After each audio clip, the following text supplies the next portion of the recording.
Video contains violent content, details that are not suitable for common perception. Please consider before watching. Chapter 77. Titan. The eyes of Emo Harang of the Demon Fire Hall trembled.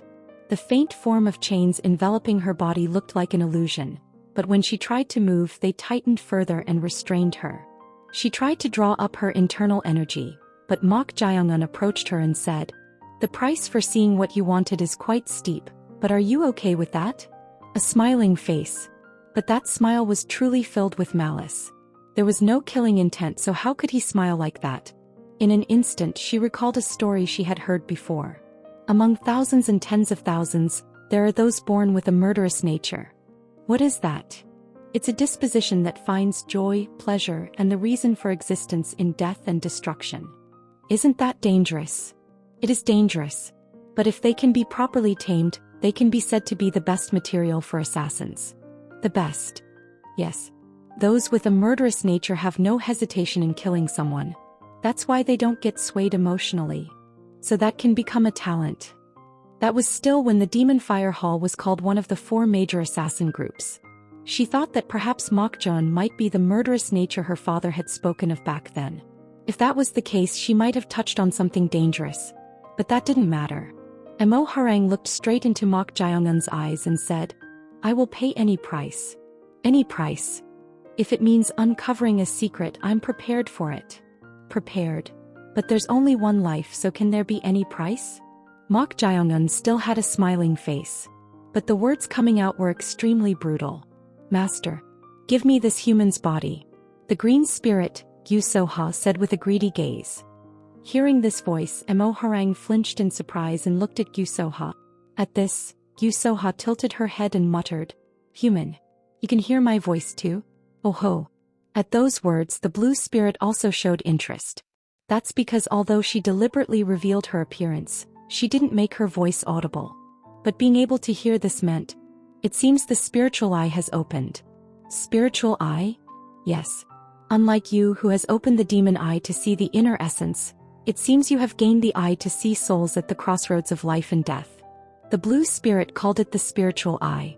Perhaps unable to hear her voice, Emo Harang couldn't take her eyes off Gyu Soha. Emo Harang cautiously parted her lips. "Are you really a ghost? What? Do I look like a mere human to you?" Gyu Soha raised the corners of his mouth. The fear of living humans was no different from nourishment for vengeful spirits. However, Emo Harang showed a different emotion than fear. Awe.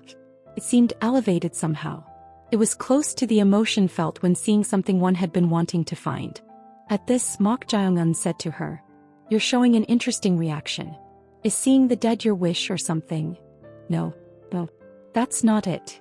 Emo Harang's voice trembled. She turned her head to look at Mok Jaeongun, and then as if making a resolution she spoke with force in her neck. "I will pay any price you want, even if it means my life." At her words, the interest in Mok Jaeongun's eyes faded away.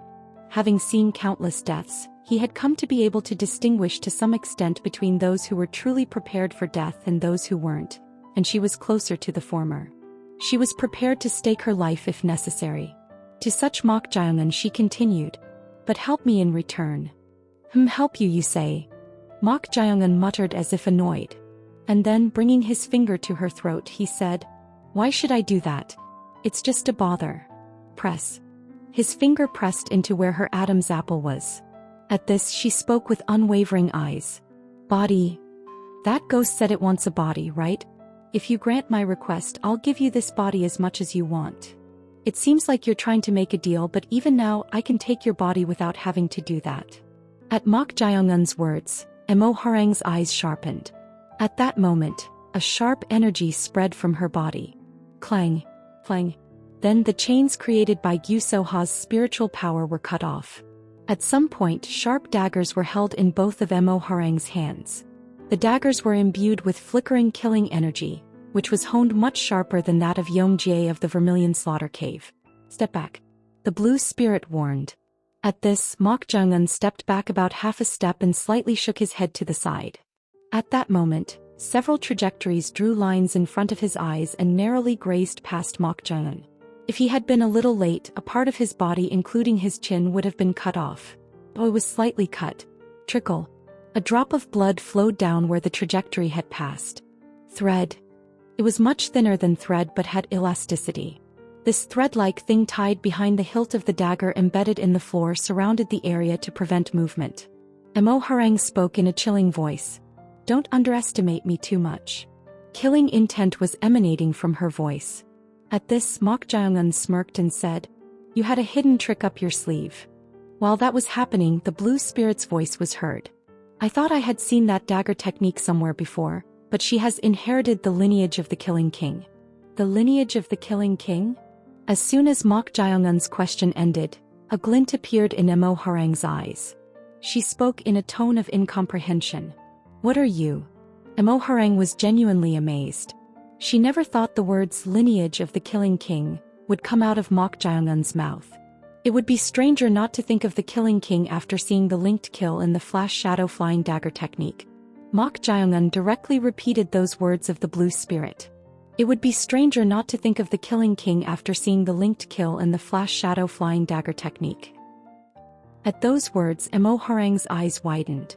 Many people knew about the linked kill, so there were few who didn't know about it.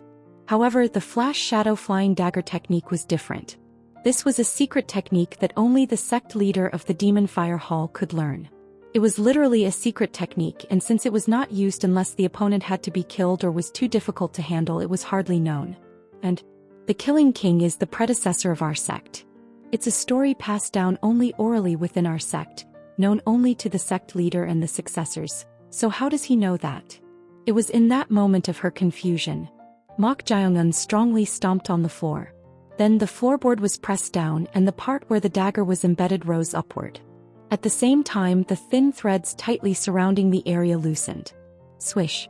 In this instant, Mok Jaeongun flew toward her in one breath and grabbed her neck. Of course, Emo Harang didn't just stand still either. The moment Mok Jaeongun charged, she immediately came to her senses and stabbed the dagger toward Mok Jaeongun's heart, as she had practiced thousands and tens of thousands of times. No, to be precise, only the tip of the dagger slightly penetrated. Fast. Grab. If Mok Jaeongun hadn't grabbed her wrist with his left hand, it would have penetrated even deeper. That's how fast her movements were, making it difficult to respond even when seen with the eyes. It was clear that Emo Harang was much stronger than Yong Jie of the Vermilion Slaughter Cave. Crack. Tremble. As Mok Jaeongun applied more strength to his hand, she frowned at the pain that felt like her wrist would break. Even in the midst of that, seeing her not let out a single moan, Mok Jaeongun chuckled. You're strong. When did you put this around my neck? Slide. A silver thread was somehow wrapped around Mok Jaeongun's neck. The dagger that had been embedded in the floor and bounced upward was hanging from the ceiling, and if Emo Harang pulled her hand, his neck would have been tightened. Why aren't you pulling it? You're not squeezing my neck either. Just as she said, Mok Jaeongun was gripping Emo Harang's neck with his right hand but wasn't applying strength. That's why she hadn't pulled the thread either.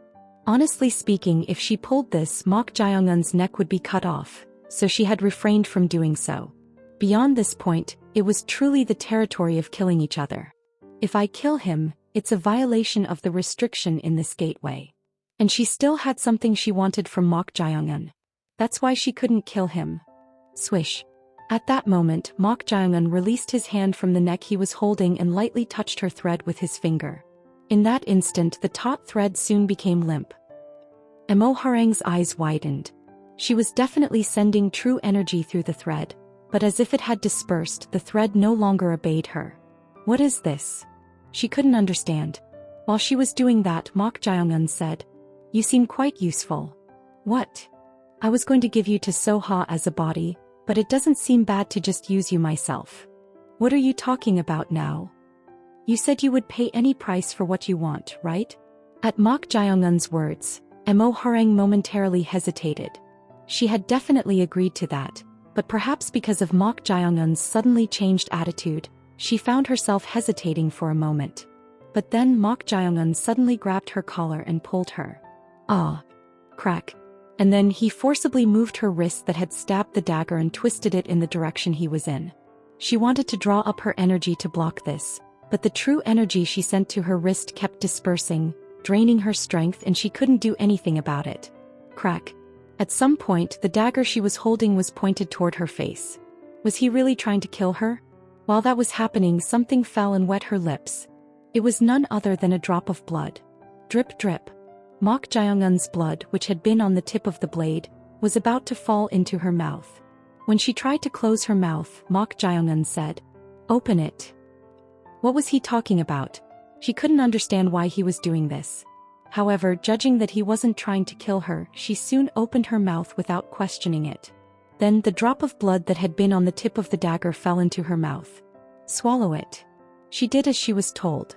The moment she swallowed the drop of blood that had entered her mouth, her chest became extremely hot.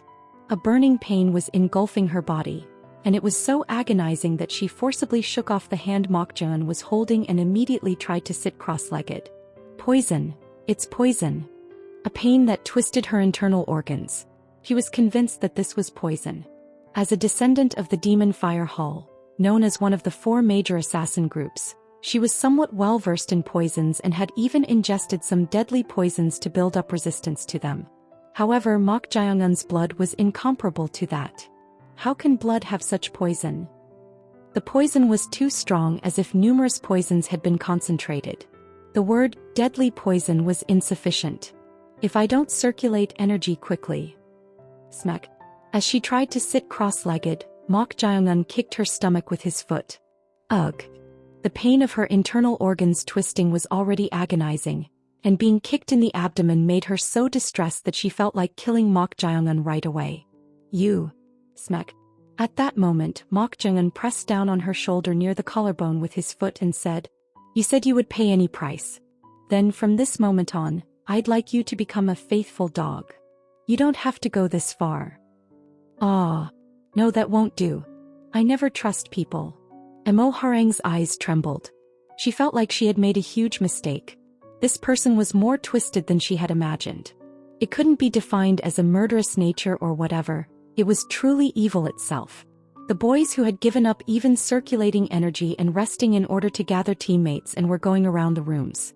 They couldn't hide their surprise when they saw a group walking down the corridor. Oh. Is this for real? What? No way. They doubted their own eyes. The two, a man and a woman, followed behind Mok Jae-un on both sides. They were the descendants of the Vermilion Slaughter Cave and Demon Fire Hall, who were called the most promising in this gateway trial of Corpse Blood Valley. Now that the restriction on internal energy was lifted, everyone had expected that each and every one of them would naturally become the team leader and lead others. But what was this? Could it be that those 2 team leader-level individuals had joined under that guy? Chapter 78. Swoosh. A faint haze rose along with sweat from the muscles of Mok Yucheon's bare upper body. As energy circulated through his exhausted muscles and internal organs from the long-overdue energy circulation and breath refinement, the fatigue gradually subsided. Now that the restriction was lifted, he realized even more the preciousness of internal energy. "I think I'll live." The difference between circulating energy and not was stark. Simply sleeping could alleviate the tiredness, but by circulating energy, the accumulated fatigue throughout the body was also released. Sting. Sting. As he circulated energy, his fingers started to ache. After doing a few small revolutions, he opened his eyes and saw his messed up hands. Broken nails and bruises covered his fingers, back of the hands and palms, with not a single spot unscathed. Seeing this, Mok Yucheon had a strange thought. Although he wasn't very old, had he ever worked this hard to fiercely survive since he was born? No. It was the first time. It was his first real battle and his first time killing someone. Not long ago, all he did was train alone in the martial arts hall, sweating. But now it felt like he had fallen into an abyss in an instant. Clench. Mok Yucheon clenched his hands full of wounds. No matter what, he would somehow survive this place. The only one he could trust was himself. Mok Jae-un. He decided not to have any more false hopes about that guy. He didn't know what made that guy change so much, but that guy didn't care about him and he had no reason to either. The fact that they were half-brothers was meaningless. Survival of the fittest. This was such a place. He still couldn't understand why he who had entered as a hostage had to struggle and risk his life like this against them, but to survive he had to become stronger. The world is vast. Once the energy point was unblocked, he believed there would be no one among the boys who could defeat him. However, he couldn't hide his inner surprise at the energy stimulating his senses here and there. He thought that among his peers besides himself, only the later generation disciples from major sects would have reached the peak realm. But that was a misconception. Tap. Ma Qiqian got up from his seat. Then, glancing at Ma Sang who was circulating energy on the bed, he quietly assumed the basic stance of the Yun Mok sword manner. The human psyche was truly peculiar. Even in this extreme situation where one could die at any moment, a strong competitive spirit arose instead.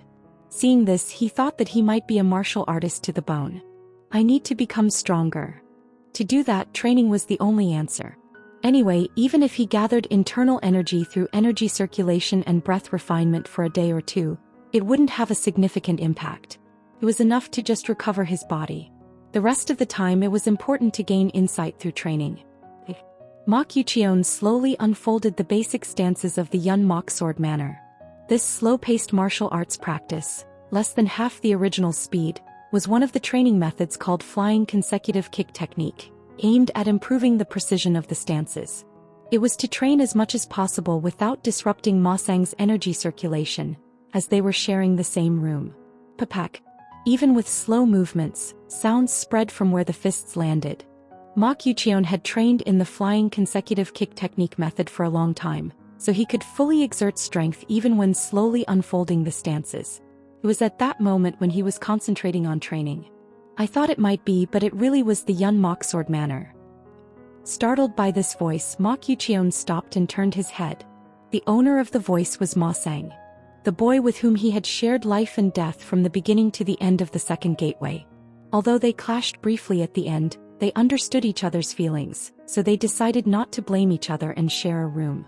Although he was from the evil faction, he was a guy with loyalty and seemed decent, so he was a friend Ma Qiqian felt somewhat close to. However, how do you know that? How I know isn't important. Why is someone from the righteous faction in Corpse Blood Valley? Tickets. Ma Qiqian was momentarily at a loss for words. No matter the reason, him being here was no different from a disgrace as a member of the righteous faction. That's why he couldn't speak.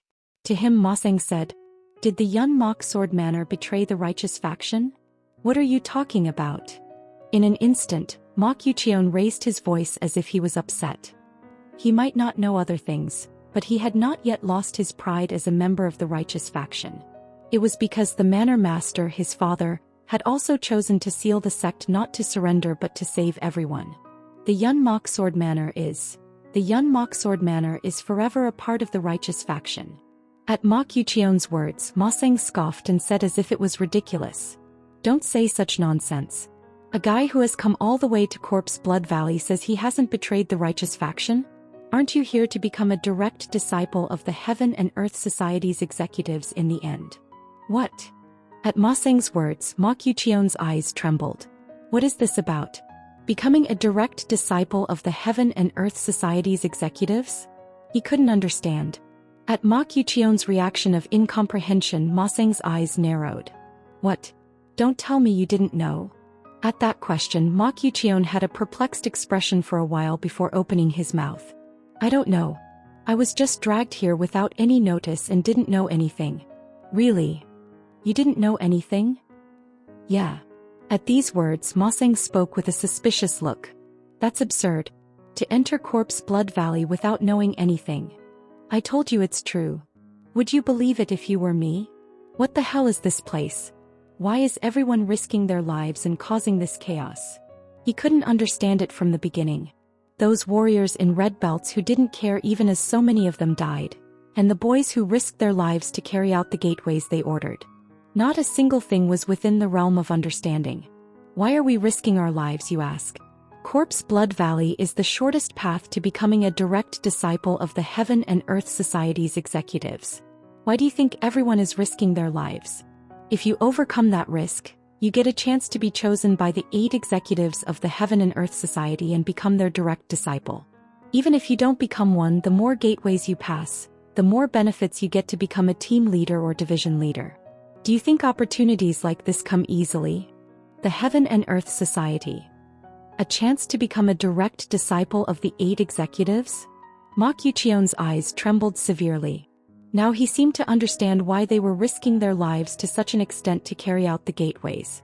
Becoming a disciple of the 8 executives, known as the top masters of the Heaven and Earth Society that dominated the martial arts world, was an opportunity to rise to a status that could control the martial arts world in the future.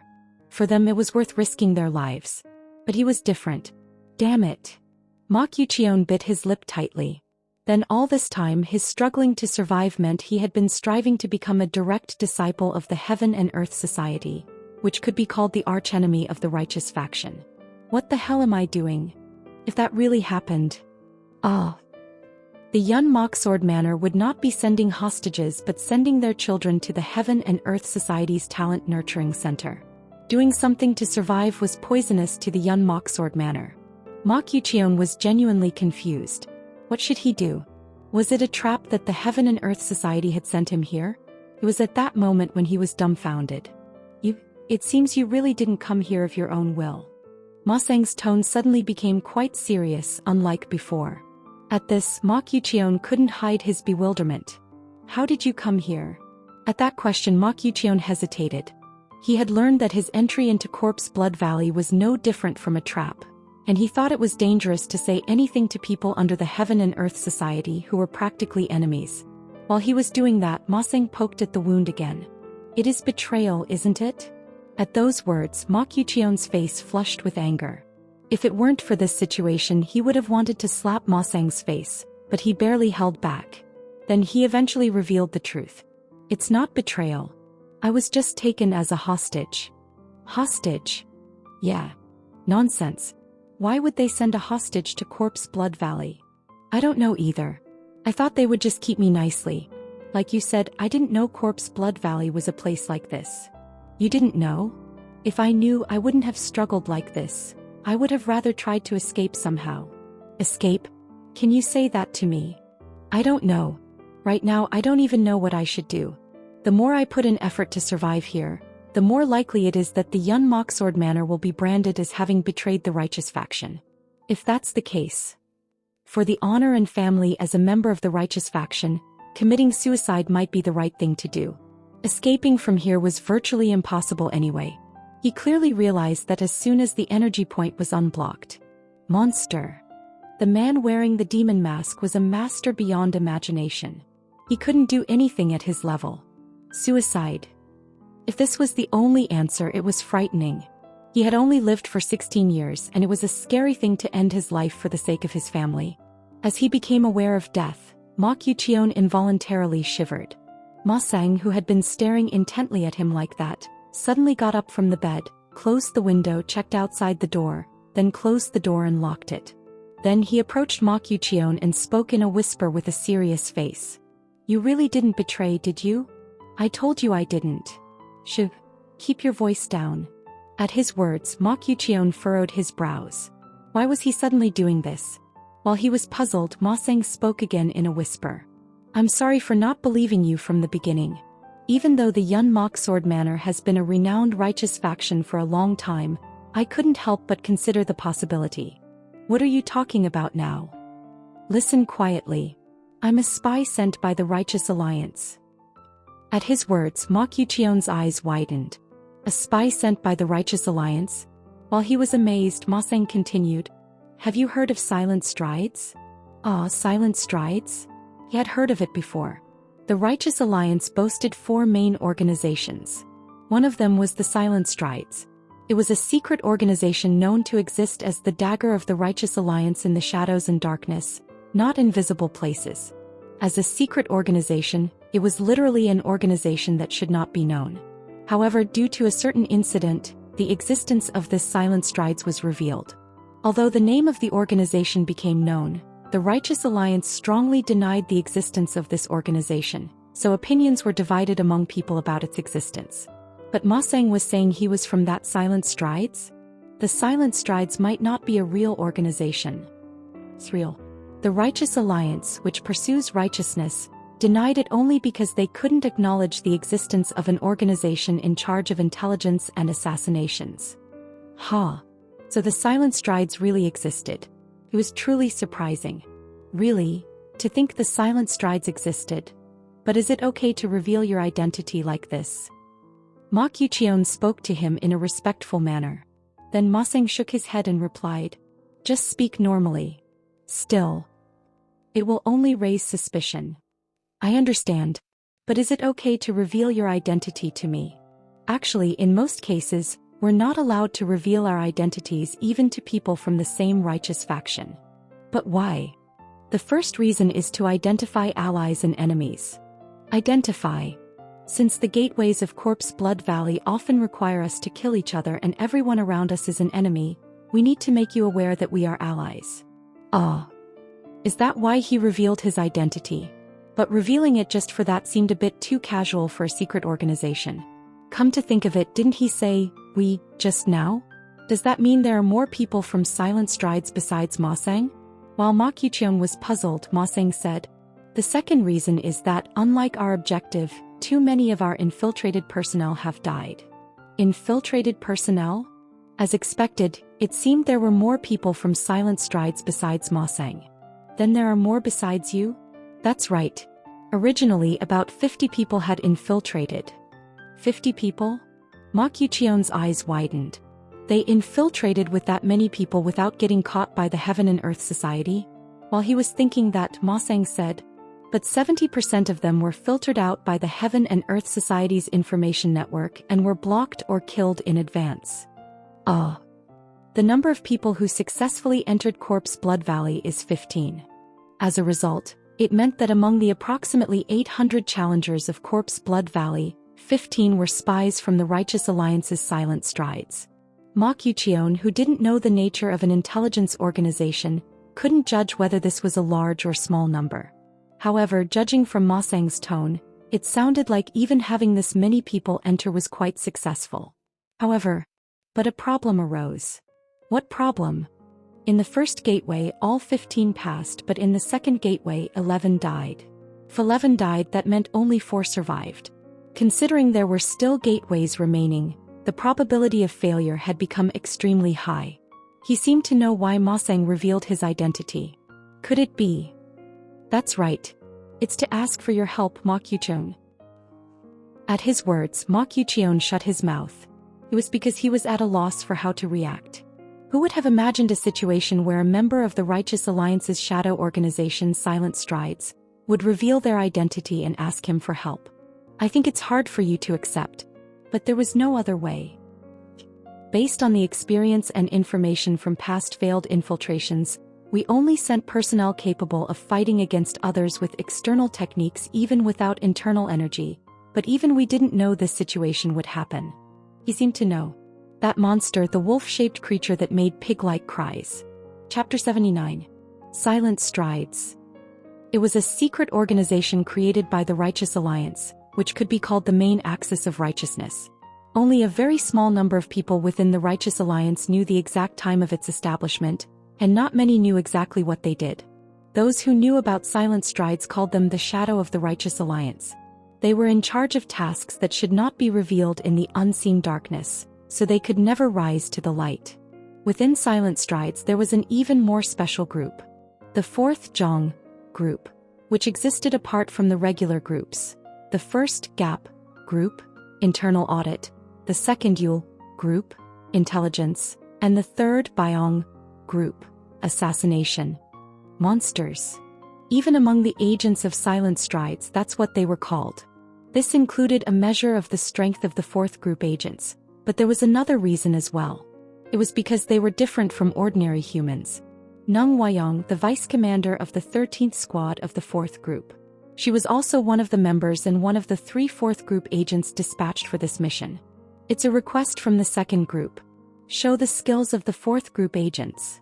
Corpse Blood Valley was a mission that the 2nd group had failed several times. That's why the 4th group sent agents this time to achieve results in the intelligence field as well. Neng Huayang snapped her fingers and gestured seductively to Ma Qiuqian. Let's have a conversation with our bodies. Ma Qiuqian. Thanks to that guy, 7 of the dispatched agents lost their lives. Because of this, an order was given. Sever his tendons and destroy his Danjian. It wasn't a difficult task. The The task she had been specializing in was assassinating important figures. Especially in the case of men, it was even easier. With a little seduction, they would fall for it and embrace her, so she could enjoy it moderately, and all that was left was to take their lives as a finish. He's quite handsome. This was the first time she had seen him up close. But seeing his face, he was extremely handsome beyond being good-looking. Although he was smiling, there was a sense of decadence, and in many ways, it was a face that women would like. What a pity. It was a waste to enjoy it once and then make him a cripple. However, there was no choice for the sake of the mission. Not only did agents die because of this guy, but he was also the most disruptive factor for future missions. Thud. At that moment, Mok Jae-eun closed the slightly open door. Then he slowly walked over and said, "What is this conversation with the body? Why are you asking when you know?" She spat out the words in a coquettish tone and sat on the bed, slightly crossing her legs. At this, Mok Jae-eun chuckled and approached, saying, "I really don't know. Are you pretending to be naive? Or are you deliberately trying to tire me out? Who knows?" Mok Jae-eun stood right in front of her, 2 steps away. Nung Hwa-young raised the corners of her mouth with a smile. What man wouldn't fall for it when a woman with such curves is naked? She thought he would be no exception. Swish. Nung Hwa-young naturally stretched one of her legs toward Mok Jae-eun. The tip of her foot was aimed at his crotch. It was to stimulate him. At that moment, Mok Jae-eun grabbed the tip of her foot. Then, kneeling down, he gently stroked her ankle. A glint appeared in Nung Hwa-young's eyes. He doesn't seem to be naive. No matter how handsome he was, she thought he might be a naive virgin since he was a boy who wasn't even an adult yet. In that case, it wouldn't be fun. When using her body to eliminate or deal with the target, shouldn't she enjoy it to some extent? It seemed she could put aside that concern. She deliberately exhaled roughly. There was no way she would get excited just by the act of stroking her ankle, but making such sounds was to stimulate the man. Swish. Mok Jae-eun's hand moved from her ankle, past her shin and knee, all the way up to her thigh.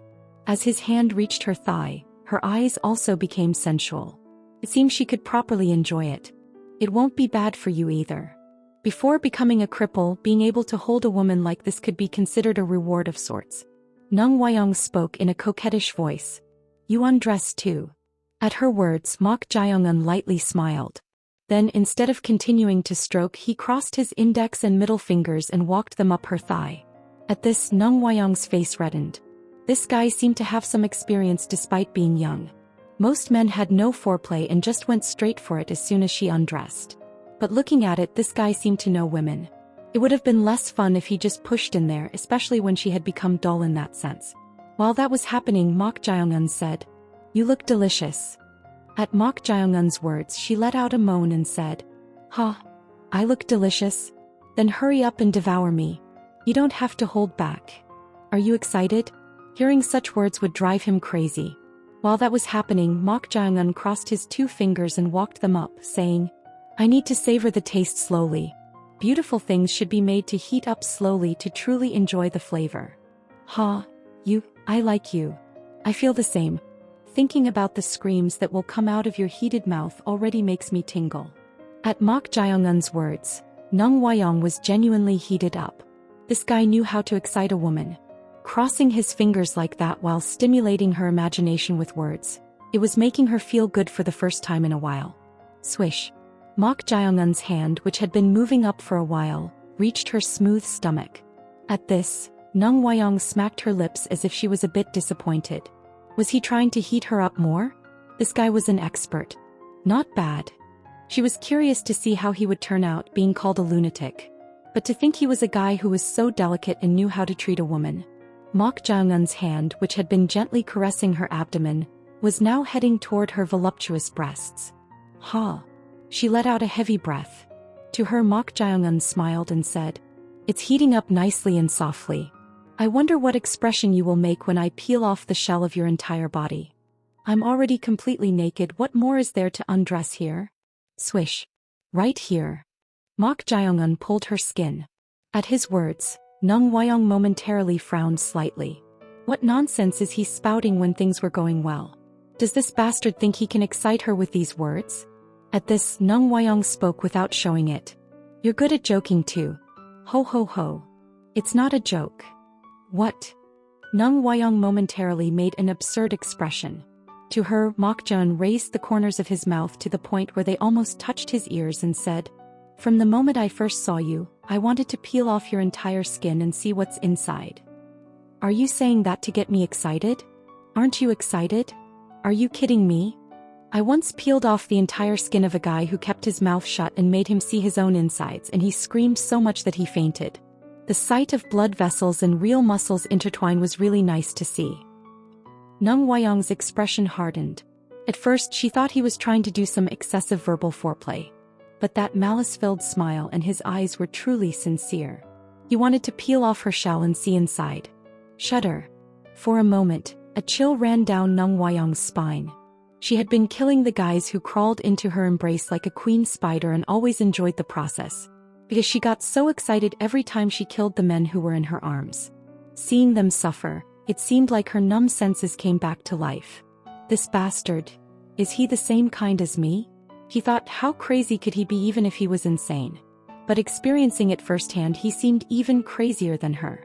A beauty is seducing him naked, but he wants to peel off her shell and see her suffer. Tremble, tremble, tremble. Crazy bastard. He changed her mind too. She was going to watch him be happy in her arms and then see that happiness break. But now she wanted to see this lunatic beg for his life. Nung Huayong smiled faintly. I need to hear your screams too. Having made that decision, she wrapped her legs around Mok Jaeongun's arm like a snake. Then she pressed his neck and back with her legs. If he moved wrongly, his elbow would be broken in an instant, so he wouldn't be able to resist. Tighten. It's best if you stay still. If you resist recklessly, your elbow bone will pop out. Crack. Huh. What is this? Mok Jaeongun lifted his body with her clinging to him. She who had reached the pinnacle stage of peak realm and exerted nearly 6-star power with her legs to perform the bone-breaking technique. But somehow this brat was forcibly enduring her? This bastard. She drew up even more energy, trying to shatter Mok Jaeongun's elbow. But Mok Jaeongun's arm didn't bend at all. Then, thud. Mok Jaeongun suddenly took an unexpected action while holding her. Crunch.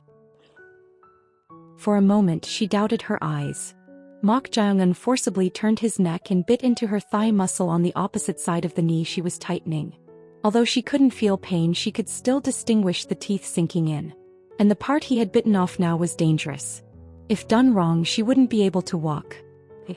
Nung Huayong released the strength in her legs and kicked Mok Jaeongun's head. At this, Mok Jaeongun's body was pushed back. She also fell to the floor and looked at the back of her knee, spitting out rough sounds. But that part was torn off. Twist. Seeing her left knee not straightening properly, it seemed the muscle was torn off. You son of a... Munch munch.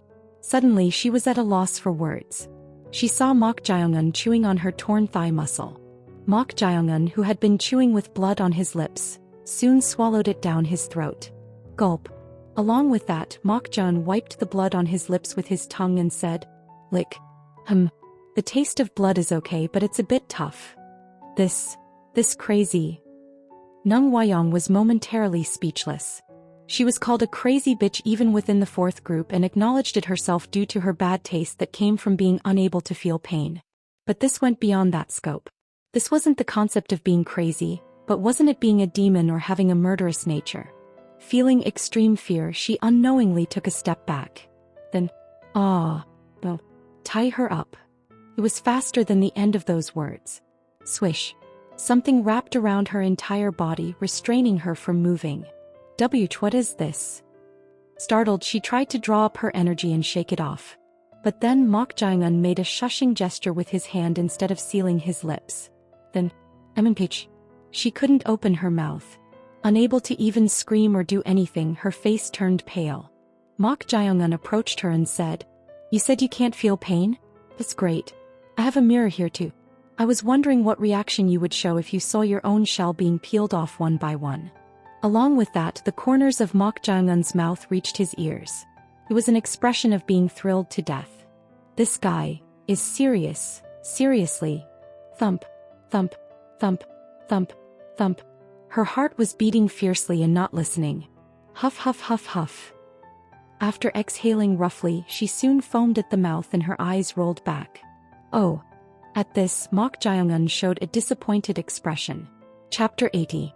When a person is overwhelmed by extreme fear, they say the sphincter and bladder become uncontrollable. Nung Hwa-young, who had fainted with eyes rolled back and foaming at the mouth, had even pissed herself. Trickle. Seeing this, Mok Jae-eun clicked his tongue. It seems pain tolerance and fear are separate matters. As if disappointed, Mok Jae-eun smacked his lips. Then Chong Ryong's voice rang in his ear. I think I know your true calling, you fiend. Pardon? You'd make a perfect torturer. Terrorizing people like that, no one could possibly withstand it. No, they'd probably confess everything before you even start torturing them. You think so? You're exceptionally skilled at instilling fear. You really have a knack for this sort of thing. I wasn't just trying to scare her, though. Mok Jae-eun shrugged nonchalantly as he spoke. What? Then was he really intending to peel off all her skin right before my eyes? So he has shockingly depraved taste. Chong Ryong clicked her tongue as if dumbfounded. You're utterly out of your mind. Hearing her reaction, Mok Jae-eun laughed and said, I'm kidding. Just kidding. As if, no really. No matter how much I enjoy seeing blood, I wouldn't do something so inefficient. Inefficient? Yes. You could call it a waste of time. Takes far too long. Plus, if she dies while I'm skinning her, it takes the fun out of it. I get the feeling he'd do it given the chance. It's suspicious. I wonder if this brat even perceives humans as different from animals, insects, or inanimate objects. This Mok Jae-eun's concept of death is completely different from others. As Chong Ryong was pondering this, Mok Jae-eun spoke. But I did learn one thing. And what's that? It seems even without pain you can't do anything about fear. Since the woman had boasted about being immune to pain, he had tested whether she would also be fearless. If that were truly possible, it would have been quite interesting. However, contrary to Mok Jae-eun's hopes, Nung Hwa-young had fainted, unable to overcome her terror. Chong Ryong then remarked, for a living being, emotions are a realm that cannot be fully controlled no matter how much one trains. Perhaps you're right. He couldn't deny it. And not just fear either. The latent anger buried within him since his grandfather's death had not diminished over time but only continued to grow. It was like surging lava. At this rate, he couldn't predict what he might end up doing. Anyway, I wonder why this woman came to my room to do this? What? You mean why she tried to mate with you, you mortal? What a blunt and amusing way to put it. Why are you acting innocent all of a sudden? At Chong Ryong's words, Mok Jae-eun shrugged. She then spoke in a mocking tone. Anyway, whether it was mating or whatever else, if it was a honey trap, it was truly a wasted effort. The Mok Jae-eun she had observed was not someone who would fall for such things. He never takes anything at face value. Even if it's well-intentioned without any ulterior motives, Mok Jae-eun harbors deep suspicions. In a sense, he's quite difficult to deceive. In any case, I'll have to wake her up and ask why she did this. I don't think she would have done something like this for no reason. I agree with that. From the moment the woman approached him knowing his name, she had a purpose. And that purpose was definitely not physical intimacy. Thud. Mok Jae-eun pressed down hard on the center of her chest with his foot. Now time to wake up. At that, the woman who had fainted soon woke up coughing. Cough, cough. Upon waking, she blankly stared ahead for a moment, then made eye contact with Mok Jae-eun and immediately looked away in fright. The fear that had taken hold did not dissipate in an instant, as if deeply embedded in her heart. She hastily touched her skin with her hands. Then she felt relieved. Phew. If she had woken up to find her skin peeled off, it would have been truly unbearable. Fortunately, that wasn't the case yet. Looking down at her, Mok Jae-eun smiled and said, You seem relieved? Shudder. You need to be awake for me to see your expression when I peel off your skin. This madman. At Mok Jae-eun's words, goosebumps rose all over her body. After becoming unable to feel pain, she thought fear had vanished.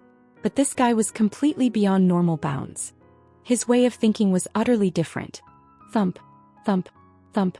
Her heart began beating wildly again. Mok Jae-eun then spoke again with a snicker. It would be troublesome if you fainted again. At those words, she involuntarily blurted out something she shouldn't have. Please. What was she saying right now? Did she really just beg? During the process of becoming a Silent Strides agent, she had undergone so much training. If captured by enemies, no matter what torture she endured, she must never open her mouth and in the worst case take her own life. That was the fundamental directive for Silent Stride's agents, regardless of rank. Bite. Nung Wyong bit down hard on her lip. It was humiliating. After becoming unable to feel pain, her emotions had withered, and she filled that void with the thrill of others' suffering and death. Amidst that, she thought she feared neither pain nor death. But it seemed that wasn't the case after all. That emotion called fear had been lurking in a corner of her heart. In the end, I'm no different. She too was just an ordinary human, nothing special. As she wore a blank expression, she soon looked at Mok Jae-eun and spoke as if she had made up her mind. Just kill me. That might be difficult. The constraint for this checkpoint is no killing. Instead, I can make one promise. Promise. If you answer my questions, I'll skip this enjoyable process and just let you go. A tone as if offering a favor. For a moment, it seemed like a tempting proposal. However, Nung Wyong gave no response. Seeing her attitude, Mok Jae-eun grinned and asked. The question is simple. Did you come here of your own accord? Or did someone send you? Suddenly at a loss for words, I see.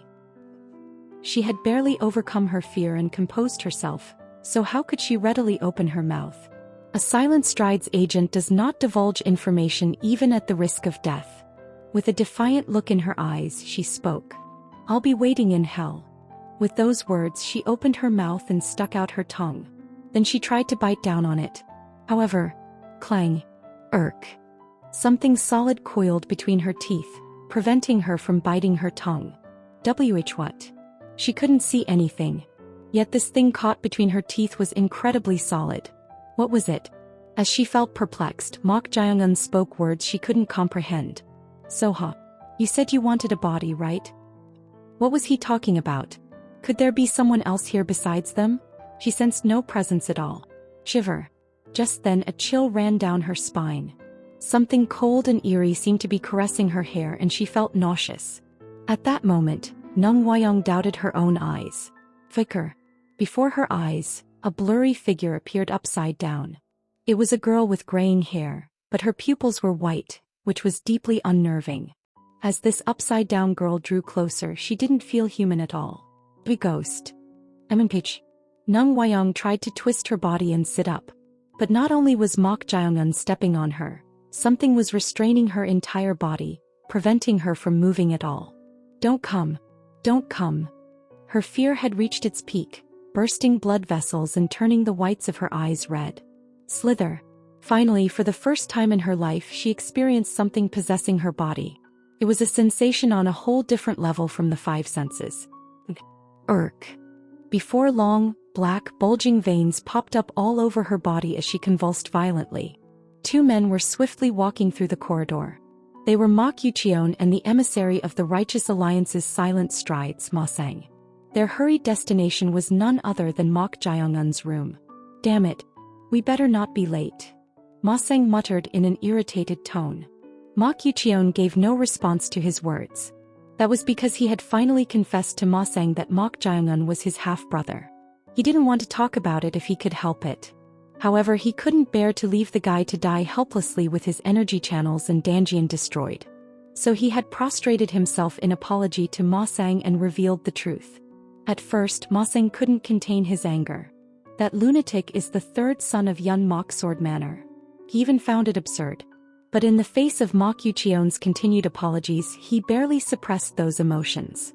Who would have thought that the one who had driven the Silent Strides agents to their deaths would be the scion of a renowned righteous faction? Ma Sang spoke in a hushed voice. Ma Qiuqian, can you keep your word? I'll try my best. Trying your best isn't enough.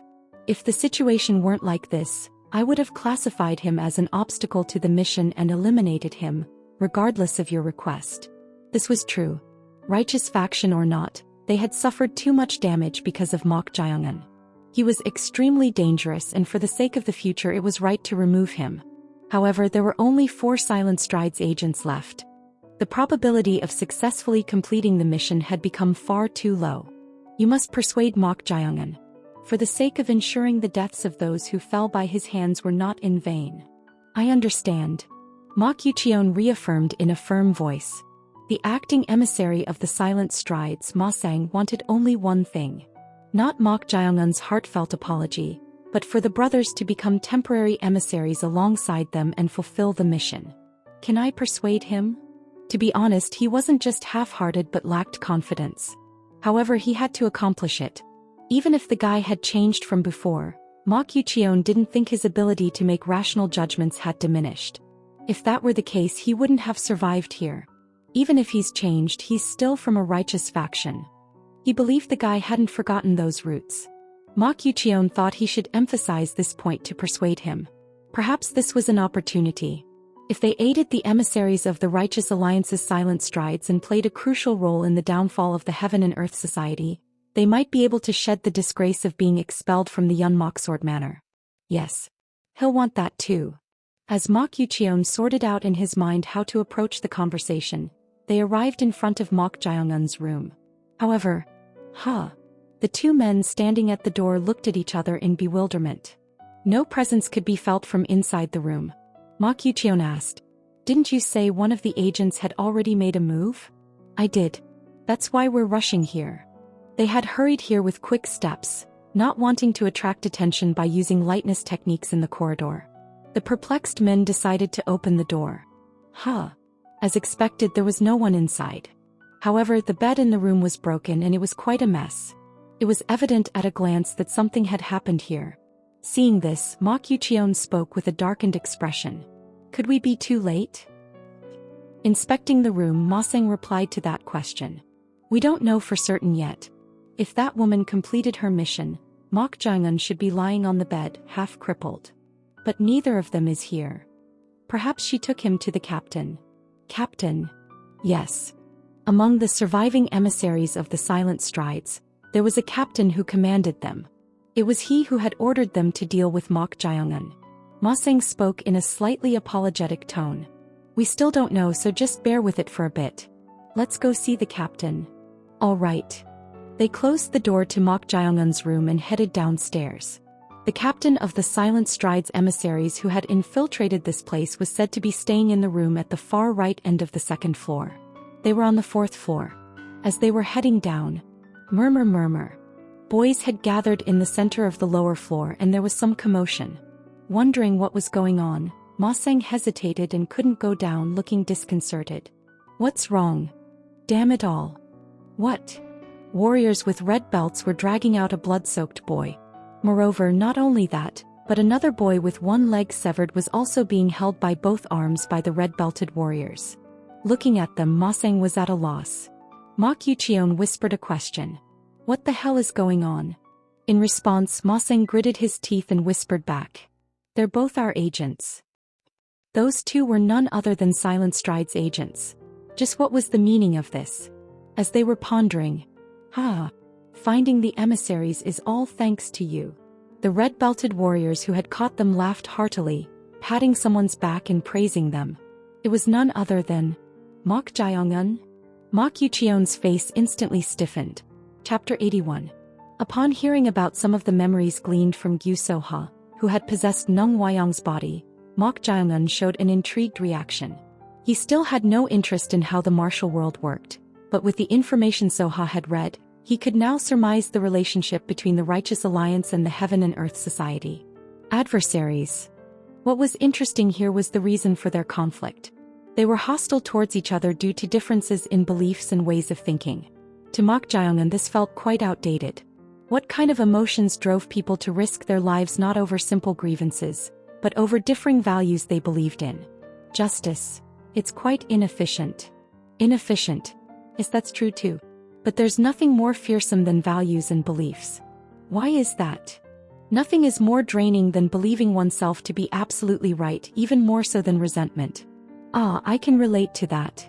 Chong Ryong was right. Although he hadn't met that many people, Mok Jaeongun also found those who considered themselves unconditionally righteous the most tiresome. Most of them saw everything other than themselves as wrong. Perhaps that's why Mok Jaeongun despised such people the most. Just hearing the names of the groups is exhausting. Righteous Alliance. Do they call themselves that because they consider themselves just? That's how those types are. But the Righteous Alliance calls the Heaven and Earth Society evil or demonic? Nonsense. At Mok Jaeongun's words, Chong Ryong raised her voice. They have a dichotomous way of thinking. They're stubborn fools who think if they're white, everything else must be black. Is that so? Then I suppose the Heaven and Earth Society isn't the evil faction they make it out to be. The Heaven and Earth Society we created was not such a simple organization. We created? Mok Jaeongun narrowed his eyes. Had she also contributed to creating this massive organization? However, without expressing it, he questioned a different part.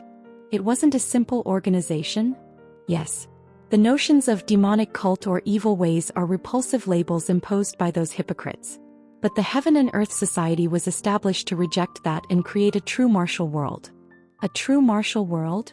Since when did the righteous way become justice and everything else the root of evil in the martial world? I wouldn't know that either. Of course. There was no way for Mok Jaeongun to know. He had lived a life far removed from the martial world from the start. Chong Ryong clicked her tongue and spoke. What the Heaven and Earth Society pursued was for the martial world to return to its most primitive form. Primitive? What's that? The weak are meat, the strong eat. Survival of the fittest. The strong dominate. The essence of martial arts is ultimately to prove one's own strength. In the beginning, it was called the martial forest because it was entangled in pursuit of pure strength. But the current martial world is merely a war of rotten values. Where is there black and white in the world? Even white paper turns black when ink is poured, and a butcher becomes a Buddha when he lays down his knife. If you want to discuss the world in terms of color, shouldn't it be gray? Her voice was full of resentment. That anger felt not one-dimensional like Mok Jaeongun's own, but directed at the world. Mok Jaeongun then asked as if curious. Then are you saying the Heaven and Earth Society is gray? At that question, Chong Ryong suddenly fell silent. I see. Just from that, he could tell what she thought of the current Heaven and Earth Society. It was likely not the gray she spoke of. That was probably why she felt disillusioned with the current Heaven and Earth Society. Mok Jaeongun changed the subject.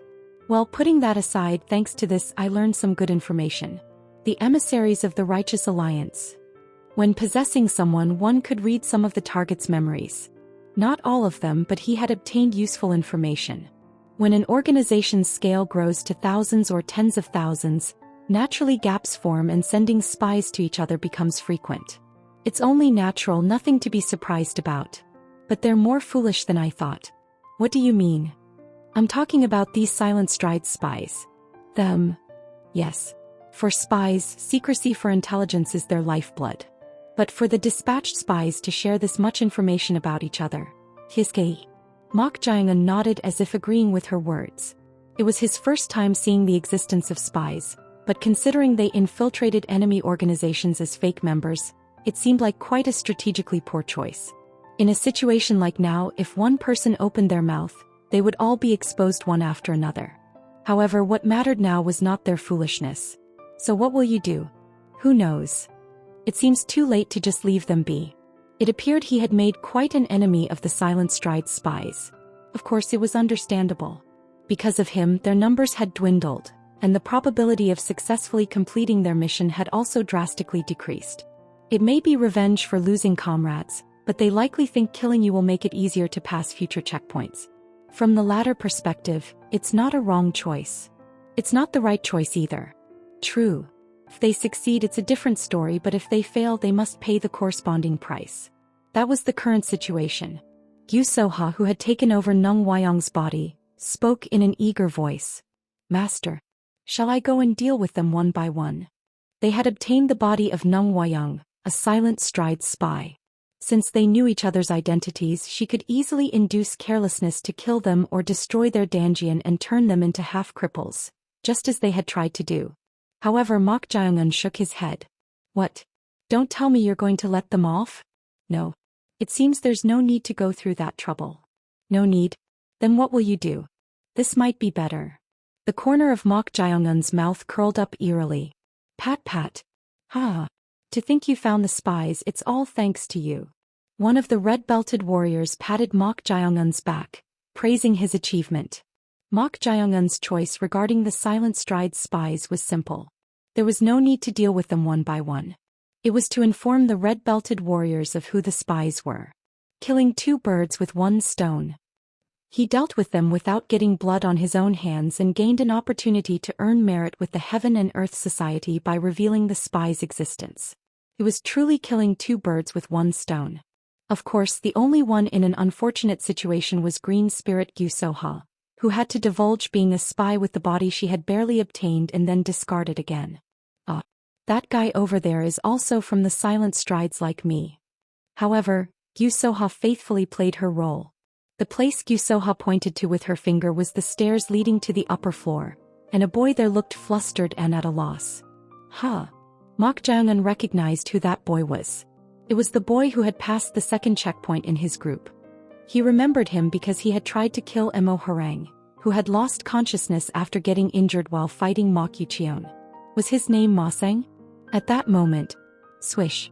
Ma Seng hurriedly leaped up the stairs. Get him! Swish swish swish. The red-belted warriors shouted and chased after him. If the information in the Silent Strides spy Nung Wyong's memory was correct, he should be the last of the 4 spies who barely survived. He had come looking for them himself. What bad luck. However, why is he glaring at me like that? Mok Jae-eun looked at Mok Yucheon, who was glaring at him as if he wanted to kill him. His eyes were filled with considerable resentment.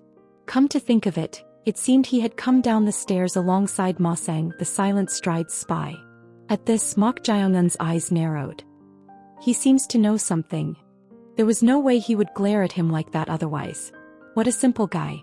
If it were him, he wouldn't have shown such emotions if he had some connection or collusion with the spies. Yet Mok Yucheon was very honest with his own feelings. Mok Jae-eun smirked at this. Simple-minded. Was it because he was still young? Should he just use this opportunity to brand that guy as a spy along with the fleeing one and deal with him? In a split second, Mok Jae-eun internally rejected this idea. Not yet. Although it was fake, in the Heaven and Earth Society, he and Mok Yucheon were from the same Yun Mok Sword Manor's lineage. If he gave even the slightest cause for suspicion while they were connected, it might hinder his assimilation into the Heaven and Earth Society. I should leave him be a bit longer. There would be plenty of opportunities to deal with him. Mok Jae-eun waved at Mok Yucheon and gave him a smile. As if even more enraged by this, Mok Yucheon stomped up the stairs with a reddened face. Just then someone approached and spoke to him. Mok Jae-eun. Yes. It was a middle-aged man who looked older than the other red-belted warriors. A senior warrior, was it? He pointed to the lower floor and spoke to Mok Jae-eun. The master is summoning you. Master. Did he mean the one with the demon mask? Mok Jae-eun followed the senior warrior and headed downstairs. The first floor lodging was being used by the red-belted warriors conducting the checkpoints, and the room attached to the office in the center was being used by the master of the corpse Blood Valley. Knock knock. Someone knocked on the door and spoke. I've brought him, my lord. At the voice coming from outside, someone who had been sitting in a chair in the office, gazing at a bronze mirror, opened his mouth. Have him wait a moment. Yes. The person sitting in the chair pushed the bronze mirror to the side. Through the gap of the mirror being moved aside, a face with burned scars briefly flashed by. Soon, the person put on a mask that had been placed on the office desk. It was a demon mask. Send him in. Yes. At the demon mask's command, the door soon opened and a handsome boy entered. It was none other than Mok Jae-eun. Mok Jae-eun lightly bowed his head in greeting. The demon mask waved his hand and pointed to a chair for receiving guests. Sit. Yes. As Mok Jae-eun sat in the chair, the demon mask also rose from his office chair and walked over to sit across from him. The demon mask stared intently at Mok Jae-eun. In response, Mok Jae-eun also met his gaze head-on without avoiding his eyes. Look at this guy. He was bold to not avoid his gaze. A glint of interest flashed in the demon mask's eyes, visible through the gaps of the mask. Since taking on the role of master of the corpse Blood Valley, this was the first time he had encountered such a fellow. Naturally, there had occasionally been those with outstanding martial talent who passed the checkpoints in a short time or used unexpectedly clever methods, but this guy was different. They say you can tell a tree that will grow well by its leaves. This fellow seemed to have something that could take him higher than any of the ones he had seen so far. However, there was one thing he needed to clarify. Mok Jae-eun. Yes. You're from the righteous faction's Yun Mok Sword Manor, right? Yes. You don't have to give short answers now. I understand.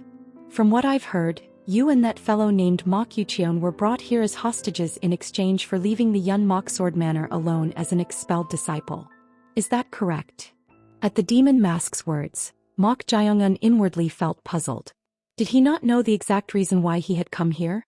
He had thought he would know that it was to memorize and master the secret manual called the Treasure of the Heaven and Earth Society. Then, he didn't feel the need to reveal this. Mok Jaeyoung-un just nodded and replied, "That's right." At this answer, the demon mask's eyes narrowed through the gaps of the mask. Then he spoke in a somewhat heavy voice. "But it's strange. Xing." No sooner had he finished speaking than a sword was pressed against Mok Jaeyoung-un's neck. Mok Jaeyoung-un's eyes sharpened at this. He was sure he had heard the sound of the sword being drawn and even saw the muscles moving. Yet without blinking, the sword was suddenly at his neck. Fast. It was a quick blade, too fast to even recognize. He understood why Chong Ryong had said his current skills were still far from being able to do anything within the Heaven and Earth Society. It was difficult to gauge how strong he was. As he pondered this, the demon mask continued.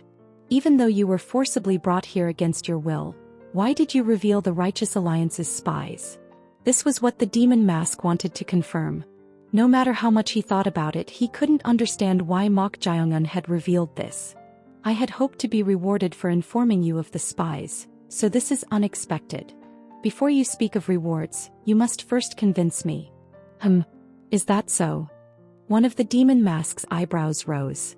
He had the tip of a sword pressed against his neck, and with just a bit of force the sword would pierce through. He was in a situation where he was being doubted, yet he showed no signs of wavering. The demon mask spoke in an impressed tone. "Do you realize that you're in a position to be suspected? How could I not when there's a sword at my neck? Then are you gutsy? Or do you have something that can dispel suspicion in an instant?" "Let's say it's the latter." At Mok Jaeyoung-un's words, the demon mask clicked his tongue. Then he warned in a low voice. "Let me warn you in advance. Within the Corpse Blood Valley, the authority over life and death lies with me. You may leave this office as a corpse." Sizzle. No sooner had he finished speaking than a scorching heat emanated from the sword. Wondering what this was as the sword's heat rose, Chong Ryong's voice rang in his ear. "It seems that this man is his descendant." "Huh? What did she mean by that?" As he felt puzzled, Chong Ryong spoke. "Mortal, ask the man in front of you." With that, Chong Ryong informed Mok Jaeyoung-un of something. Meanwhile, the demon mask brought the sword tip, heated by the scorching energy, even closer and spoke. "My patience is not very long. Quickly convince me. Has the Li family now gained control over the fiery yang qi within their bodies?" As soon as he finished speaking, the demon mask's eyes trembled. The only visible body part through the mask was his eyes, but one could tell he was considerably shocked. Just as Mok Jaeyoung-un had anticipated, the demon mask was truly surprised. How does this kid know about this? Information about the fiery yang qi. Was something only a few within the Heaven and Earth Society knew. Smack. The demon mask pulled away the sword and grabbed Mok Jaeyoung-un's collar with his other hand, pulling him close and interrogating in a whisper. "Who the hell are you? How do you?" To him who was trailing off, Mok Jaeyoung-un smiled brightly and said, "Are you asking about the Crimson Flame Sword art, too?"